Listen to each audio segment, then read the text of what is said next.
Türkiye'nin artık böyle bir uydusu olacak. Uydunun adı çoktan kondu, Göktürk. Göktürk uydusunun bir başka özelliği de sadece 98 dakikada dünya yörüngesinde bir tam turu tamamlayacak olması.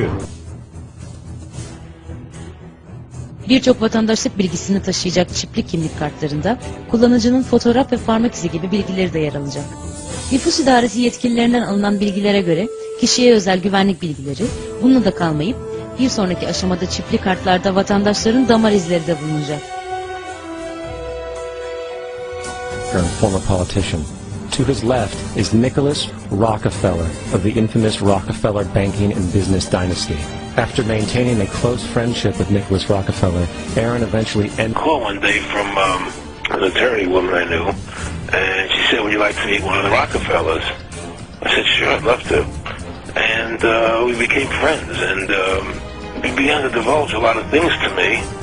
So he said to me one night, he said that there's going to be an event there, and out of that event, you're going to see, we're going to go into Afghanistan, so we can run pipelines from the Caspian Sea. We're going to go into Iraq to take the oil and establish a base in the Middle East, and we're going to go into Venezuela and try and get rid of Chavez.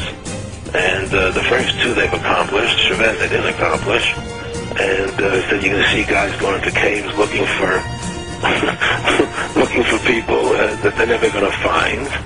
You know, he was laughing about the fact that you have this war on terror. There's no real enemy. He's talking about how by having this war on terror, you can never win it because it's an eternal war, and so you can always keep taking people's liberties away.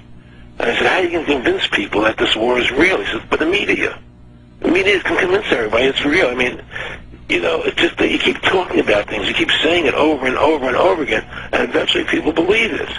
You know, you created the Federal Reserve in 1913 through lies. You create 9/11, which is another lie. Through 9/11, you're fighting a war on terror, and now all of a sudden you go into Iraq, which was another lie, and now they're going to do Iran. You know, and it's all one thing leading to another, leading to another, leading to another. Now, I would say, what are you doing this for? What's the point of this thing? You have all the money in the world you ever want. You have all the power. I said, you know, you're hurting people. It's not a good thing. And he would say, what do you care about the people for? Take care of yourself and take care of your family. And then I said, so what are the ultimate goals here? He said, the ultimate goal is to get everybody in this world chipped with the RFID chip, and have all money be on those chips and everything on those chips. And if anybody wants to protest what we do or violate what we want, we just turn off the chip. That's right, microchipped.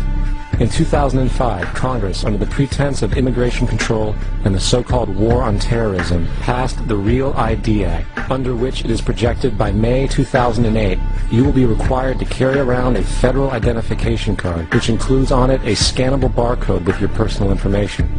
However, this barcode is only an intermediary step before the card is equipped with a VeriChip RFID tracking module, which will use radio frequencies to track your every move on the planet.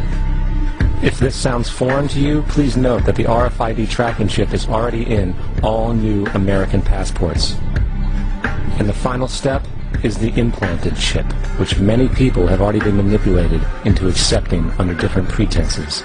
We have a Florida family who are really pioneers in a brave new world. They have volunteered to be the first ever to have microchip identification devices implanted into their bodies. After 9/11, I was really concerned with the security of my family.